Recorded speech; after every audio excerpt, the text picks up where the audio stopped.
전능하사 천지를 만드신 하나님 아버지를 내가 믿사오며 그 외아들 우리 주 예수 그리스도를 믿사오니 이는 성령으로 잉태하사 동정녀 마리아에게 나시고 본디오 빌라도에게 고난을 받으사 십자가에 못 박혀 죽으시고 장사한 지 사흘 만에 죽은 자 가운데서 다시 살아나시며 하늘에 오르사 전능하신 하나님 우편에 앉아 계시다가 저리로서 산자와 죽은 자를 심판하러 오시리라. 성령을 믿사오며 거룩한 공회와 성도가 서로 교통하는 것과 죄를 사하여 주시는 것과 몸이 다시 사는 것과 영원히 사는 것을 믿사옵나이다. 아멘. 찬송가 452장입니다. 찬송 452장입니다. 내 모든 소원 기도의 제목 예수님 닮기 원함이라. 예수님 영상 나 있기 위해 세상에 보았기 전에 예수님 닮기 내가 원하네. 날 구원하신 예수님을 내 마음 속에 지금 거둬사 주님의 영상 인치소서. 무한한 사랑 풍성한 긍휼 슬픈 자 위로하시는 주. 길 잃은 죄인 부르는 예수 그 영상 담게 하옵소서. 예수님 닮기 내가 원하네.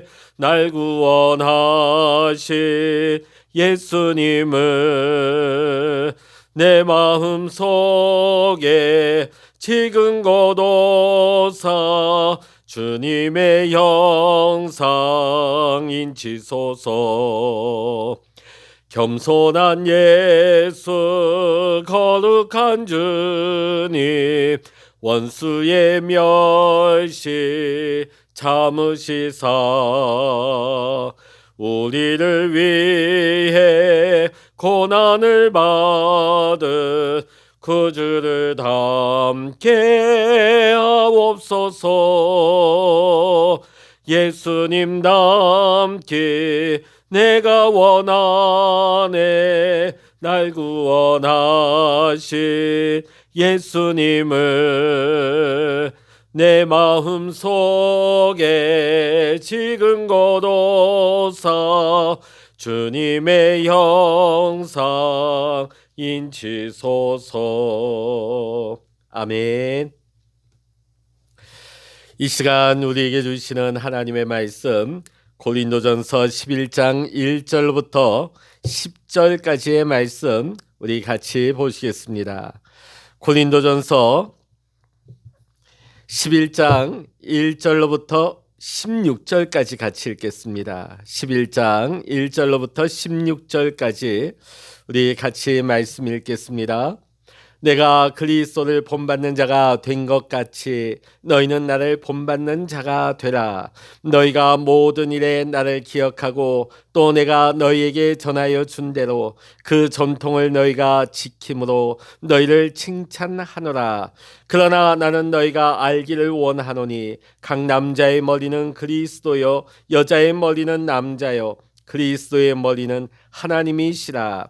물은 남자로서 머리에 무엇을 쓰고 기도나 예언을 하는 자는 그 머리를 욕되게 하는 것이요 물은 여자로서 머리에 쓴 것을 벗고 기도나 예언을 하는 자는 그 머리를 욕되게 하는 것이니 이는 머리를 민 것과 다름이 없음이라. 만일 여자가 머리를 가리지 않거든 깎을 것이요 만일 깎거나 미는 것이 여자에게 부끄러움이 되거든 가릴지니라. 남자는 하나님의 형상과 영광이니 그 머리를 마땅히 가리지 않거니와 여자는 남자의 영광이니라. 남자가 여자에게서 난 것이 아니요 여자가 남자에게서 났으며 또 남자가 여자를 위하여 지음을 받지 아니하고 여자가 남자를 위하여 지음을 받은 것이니 그러므로 여자는 천사들로 말미암아 권세 아래에 있는 표를 그 머리 위에 둘지니라. 그러나 주 안에는 남자 없이 여자만 있지 않고 여자 없이 남자만 있지 아니하니라. 이는 여자가 남자에게서 난 것 같이 남자도 여자로 말미암아 났음이라. 그리고 모든 것은 하나님에게서 났느니라. 너희는 스스로 판단하라. 여자가 머리를 가리지 않고 하나님께 기도하는 것이 마땅하냐? 만일 남자에게 긴 머리가 있으면 자기에게 부끄러움이 되는 것을 본성이 너희에게 가르치지 아니하느냐? 만일 여자가 긴 머리가 있으면 자기에게 영광이 되나니 긴 머리는 가리는 것을 대신하여 주셨기 때문이니라. 논쟁하려는 생각을 가진 자가 있을지라도 우리에게나 하나님의 모든 교회에는 이런 관례가 없느니라. 아멘. 할렐루야. 오늘 이 아침에도 함께 기도하시는 우리 사랑하는 모든 믿음의 성도님들과 여러분의 가정과 또한 여러분의 기도의 제목 위에 오늘도 하나님의 크신 은혜와 평강의 축복이 함께 하시기를 주의 이름으로 간절히 축원합니다. 제가 여러 교회에서 또 사역을 해보고 또 여러 교회를 방문하게 되면 교회마다 예배의 순서 또 여러 가지 형식 분위기가 조금씩 달라요. 또 예배의 여러 가지 형태도 조금씩 차이가 나는 것을 보게 되어집니다. 어떤 교회는 굉장히 엄숙하고 경건한 분위기를 강조하는 교회가 있는가 하면 또 다른 교회는 굉장히 생기 있고 부드럽고 편안한 분위기를 조성하는 예배 분위기도 있습니다. 자, 그러다 보니까 각 교회가 추구하는 예배의 방향, 예배의 모습도 각기 다 다를 수밖에 없는 것입니다. 자, 이렇게 다양한 예배 형식 속에서 사람들은 진정한 예배의 모습은 어떤 모습일까? 이런 질문을 하게 되는 것입니다. 자, 이런 질문은 초대교회 성도들도 당시 1세기 무렵의 성도들도 마찬가지였습니다. 로마 제국 곳곳에 각 지역마다 세워진 교회는 저마다 다 구성원이 달랐습니다. 교회가 자리 잡은 지역도 다르고 문화도 다르고 언어도 각기 다 달랐습니다. 그러다 보니까 교회마다 지키고 있는 예배의 모습도 그 분위기도 조금씩 다를 수밖에 없었습니다. 오늘 본문의 말씀이 나오는 고린도 교회 역시 고린도 교회만의 예배의 모습이 있었습니다. 자, 그 가운데 성도들은 이런 생각을 했습니다. 과연 이렇게 예배를 드리는 것이 맞을까? 혹시 우리가 이것을 잘못 이해하고 잘못 예배하고 있지는 않는가? 이런 질문을 가지게 되었습니다. 자, 그래서 바울은 고린도 교회의 예배에 대해서 무엇을 수정하고 보완해야 될지에 대해서 세 가지의 문제를 다루고 있습니다. 그 세 가지 문제, 첫 번째는 예배 시에 여성의 머리에 예배포를 착용하는 문제입니다. 두 번째는 성찬할 때에 빈부간 차별로 인한 위화감이 조성되는 문제. 세 번째는 영적 은사의 조화롭지 못한 사용으로 인한 교회 안의 무질서에 대해서 다루고 있습니다. 자, 이 고린도 교회를 향한 무엇을 수정하고 보완해야 될지를 사도 바울은 언급을 하고 있는데 오늘 본문의 말씀은 그 첫 번째 주제, 여성이 예배를 드릴 때에 머리에 예배포를 착용하는 문제에 대해서 우리가 함께 이 시간 살펴보기를 원합니다. 오늘 우리가 이 주제를 이해하기 위해서는 당시 고린도 사회, 당시 그 헬라 지역의 사회적인 문화를 이해해야만 하는 것입니다. 당시 고린도 지역의 여인들은 집 밖으로 외출하거나 사람들이 모이는 곳에 어떤 모임에 참석하는 경우에는 반드시 머리에 수건을 써야 됐습니다. 자, 오늘날 보면 여러분 그 무슬림권에 가보면 여성들이 히잡을 쓰죠. 심지어 굉장히 엄격하게 무슬림 문화가 있는 곳에는 히잡을 쓰지 않으면 경찰에 의해서 연행되고 강력한 처벌을 받기까지 합니다. 그 정도는 아니지만은 당시 헬라 사회에는 어떤 것이 있었느냐? 여성들이 어떤 집 밖에 외출을 하거나 사람들이 모이는 곳에 갈 때는 반드시 그 머리에 수건을 써야 됐습니다. 이것은 단순히 어떤 종교적인 의미가 아니에요. 이것은 당시 그리스 문화에서 비롯된 남성 우월주의 사상이 강하게 남아있는 고린도 지역에 남아있는 여자가 남자의 권위 아래 있다 하는 그런 표시에서 비롯된 사회적인 관습입니다. 자, 그러면 고린도 사회에서 이 머리에 수건을 뒤집어 쓰지 않은 여성은 어떤 취급을 받았을까요? 창녀, 창기 취급을 받았습니다. 자, 이러한 사회 문화 속에서 고린도 교회 안에 한 가지 문제가 발생합니다. 고린도 교회에 속한 일단의 여신도들이 그리스도 안에서의 이제 우리가 자유케 되었은즉 자신들은 더 이상 이제 사회적 관습에 얽매이지 않겠다고 주장을 하는 것입니다. 고린도 교회 예배 시간에 그 공적 예배 시간에 더 이상 머리에 수건을 덮지 않는 것입니다. 이런 일이 발생한 거예요. 왜 공적 예배 때 우리가 예수 그리스도 안에서 우리가 이제 자유한 자가 되었는데 왜 우리 여자들이 머리에 수건을 써야 하느냐? 사실 오늘날 우리의 입장에서 보면 이거 별로 중요한 문제 아닙니다. 그러나 당시 그 사회, 그 문화의 배경을 우리가 살펴보면 이 문제는 굉장히 중요한 문제입니다. 민감한 문제입니다. 왜냐하면 여자들이 공적인 자리에 머리에 수건을 쓰지 않는 것을 굉장히 부도덕하게, 굉장히 문제 있게 그 당시 사회는 보았기 때문입니다. 그러한 사회 문화 속에서 그리스도인된 여성들 가운데 머리에 수건을 쓰지 않고 공적 예배에 참여하는 것.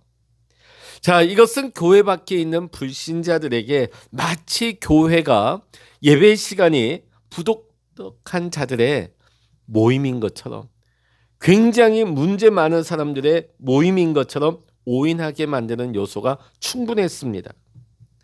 뿐만 아니라 예배 중에 머리에 수건을 쓰지 않는 여성들로 인해서 교회 안에서도 시험에 드는 성도들이 생겨나기 시작했습니다. 그래서 사도 바울은 여성이 예배 시간에 머리에 수건을 쓰는 문제에 대해서 성경적인 해석과 더불어서 지금 앞서 언급한 문화적인 차원에서 동시에 이 문제를 다루고 있습니다.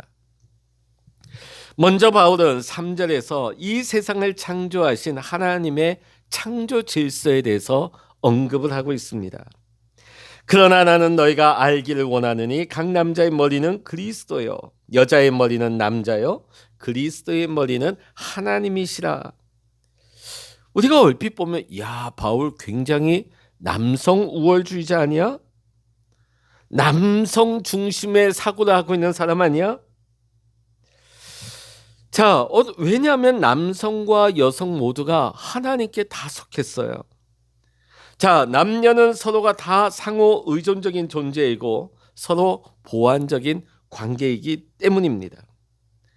자, 그런데 이와 더불어서 바울은 여성에 대한 남성의 권위를 인정하고 있습니다. 여성에 대한 남성의 권위. 자, 여기에서 바울은 그것을 무엇으로 표현합니까? 머리됨, 머리. 여자의 머리가 누구라고 나와 있습니까? 남자다. 자, 이는 여자가 남자의 조력자요 돕는 배필로 하나님께서 지으셨다는 것을 이야기하는 것이죠. 남자의 머리는 그리스도이며 여자의 머리가 남자라고 했습니다. 머리가 뭡니까? 우두머리라는 것이죠. 비록 남자와 여자 모두가 하나님의 형상으로 창조된 본질적으로는 평등한 존재이지만 영적 질서의 차원에서는 남녀 사이에 반드시 구별이 있어야 한다는 의미를 전달하고 있는 것입니다. 당시 고린도 사회에서는 노예나 여성들은 공적인 자리에 나아갈 때 다 머리에 수건을 썼습니다. 이것은 무슨 말입니까? 자신의 우두머리, 자신의 주인들에게 그 권위 아래 순종하겠다, 순복하겠다는 표시였습니다. 자, 그런데 이러한 사회 문화 배경이 있는데도 고린도 교회 여신도들은 지금 예수 그리스도 안에서 우리가 참 자유를 얻었지 않느냐, 이제 우리는 머리에 수건을 쓰지 않겠다. 자, 그런데 이러한 일이 교회 안에 혼란을 가져오고 교회 밖에 있는 세상 사람들로부터 오해와 비난을 불러일으킬 수가 있는 것입니다. 공예배 시간에 여성이 머리에 수건을 쓰지 않는 것은 당시 사회의 사람들로 하여금 교회는 굉장히 무질서하고 성적으로 문란한 집단으로 오해받을 소지가 있었습니다. 이에 바울은 여성들이 예배 시간에 수건을 쓰지 않는 것을 엄격하게 금지하게 되어집니다. 바울이 남성 우월주의를 내세우면서 여성은 교회 공적 예배 때 머리에 수건을 쓰라, 지금 이렇게 말하고 있는 것이 아닙니다. 당시의 여자가 머리에 수건을 쓰지 않는다, 이것은 어떤 메시지를 가지고 있느냐? 나는 내 남편을 인정하지 않습니다. 더 이상 나는 내 남편의 권위를 인정하지 않고 순복하지 않겠습니다. 불순종을 상징했다 합니다. 아내가 남편을 욕되게 하는 결과를 가지고 온 것이죠. 오늘날 무슬림 사회도 마찬가지. 히잡을 쓰지 않으면 가족들이 그것을 살인을 저지르고 처단하는 경우도 있습니다. 왜 그럴까요? 너가 우리 집을 욕보였다, 너가 우리 집안의 명예를 실추시켰다 해서 아버지가 딸을, 남편이 아내를 끔찍하게 살해하는 경우가 있어요. 그 집안을 모욕했다, 남편을 모욕했다. 자, 그 당시에 여자가 머리에 수건을 쓰지 않는 거, 아내가 남편의 권위를 인정하지 않겠다, 나는 당신의 말에 더 이상 순복하지 않겠다, 불순종하겠다, 이런 메시지를 담고 있는 것이었습니다. 바울은 당시 이러한 사회 문화 속에서 여신도들이 그리스도 안에서 남녀가 평등하다는 이런 지식만을 가지고 공적 예배 시간에 머리에 수건을 쓰는 것을 거부하는 것, 이것은 결국 하나님께 영광이 되지 않는다, 하나님의 영광을 가리운다고 본 것이었습니다. 자, 5절의 말씀 보면 무른 여자로서 머리에 쓴 것을 벗고 기도나 예언을 하는 자는 그 머리를 욕되게 하는 것이니 이는 머리 민 것과 다름이 없음이니라. 당시에는요, 오늘날에는 자기 신체에 대해서 자기의 개성을 마음껏 나타내는 때지요. 단발로 했다고 해서, 심지어는 스포츠로 아니면 밀었다고 해서 그걸 아무도 문제 삼을 사람은 없습니다. 그러나 당시 사회에서 여성이 머리를 미는 것은 여성의 수치요 모욕으로 보았던 것입니다. 당시 문화에서 나온 표현으로 예배의 시간에 머리에 수건을 쓰지 않는 것, 이것은 마치 뭐와 같다? 여성이 머리를 삭발한 것과 마찬가지다. 이것은 당사자 여성에게 모욕이고 수치된 것과 마찬가지라고 오늘 바울은 강조를 하고 있는 것입니다. 자, 그런데 어떤 분들은 이런 당시 고린도 지역 사회의 사회 문화에 대한 이해가 없이 오늘날에도 교회 공예배 시간에 여성들이 머리에 수건을 써야 하는 것이 아닌가, 이렇게 생각하는 분들도 있습니다. 오늘 바울이 이 여성들이 예배 시간에 머리에 수건을 써야 한다 하는 것은 당시 지역 사회의 문화적인 배경 속에서 교회가 세상 사람들로부터 지탄을 받고 오해를 받지 않도록 그 일로 인하여 하나님께 영광을 가리우고 또 전도의 문이 막히지 않도록 또 교회 안에 있는 믿음이 연약한 자들이 시험에 들지 않도록 교회 안의 질서를 지키기 위한 바울의 권면인 것입니다. 그러다 보니까 여성들이 모든 예배 시간에 머리에 수건을 써야 한다는 것은 모든 세대와 모든 지역의 모든 교회에 동일하게 적용되는 것은 아니라는 것입니다. 어디에 해당되는 걸까요? 고린도 교회 성도들에게 해당되는 것입니다. 자, 그런데 천주교는 이 말씀을 잘못 해석하고 적용해서 지금도 미사 시간에 여신도들이 머리에 수건을 쓰고 예배를 드리고 있지요. 그러나 바울의 의도는 그것이 아닙니다. 다른 교회는 여신도들은 머리에 수건을 쓰지 않았습니다. 오늘 우리도 마찬가지입니다. 그리스도께서 우리에게 주신 자유가 있기 때문에 우리는 더 이상 예배 시간이 고린도 교인들처럼 머리에 수건을 쓰지 않습니다. 자, 오늘 우리가 본 이 본문의 말씀의 이야기는 예배 시간에 어떤 복장으로 예배 드릴 것인가 하는 주제를 다루고 있습니다. 어떻게 보면 굉장히 사소해 보이기까지 합니다. 그러나 바울은 오늘 우리 그리스도인들에게 무엇을 또한 가르치고 있습니까? 자신의 자유, 자신의 권리를 주장하기보다 교회의 질서를 앞세우고 상대방을 존중하고 배려하고 또한 절제할 수 있는 성숙한 그리스도인이 될 것을 오늘 고린도 교회뿐만 아니라 오늘 이 시대, 비록 우리는 머리에 수건을 쓰지 않아도 되는 고린도 지역 사람들이 아니니까요.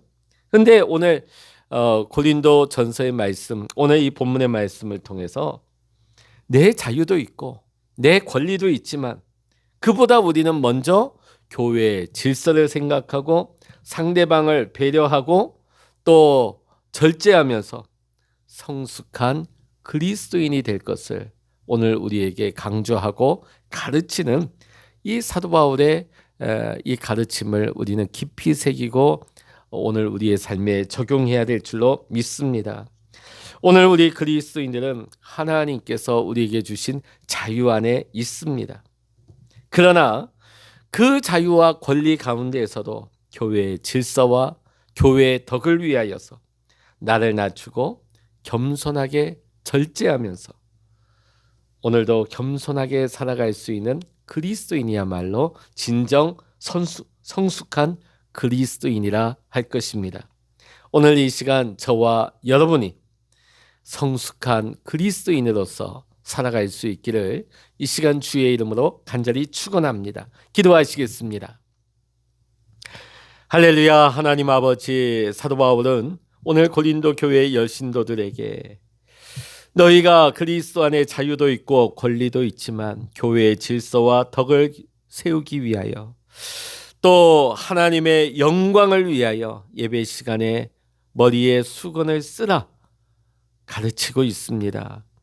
물론 오늘 우리에게는 이것이 아무 해당 사항이 없습니다.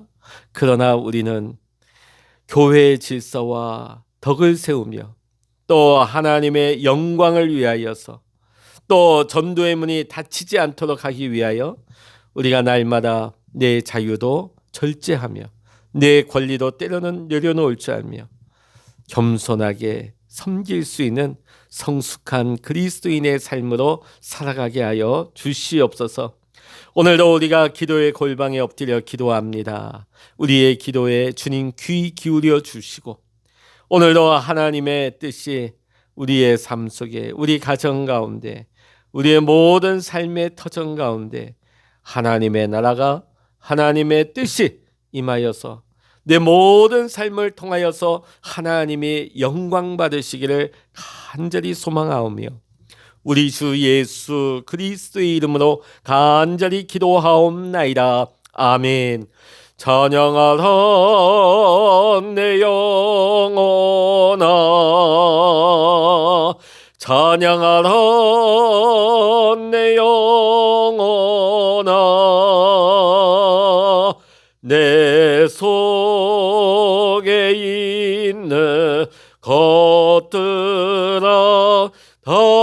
찬양하라 기도하라 내 영혼아 기도하라 내 영혼아 내 속에 있는 것들아 다 기도하라.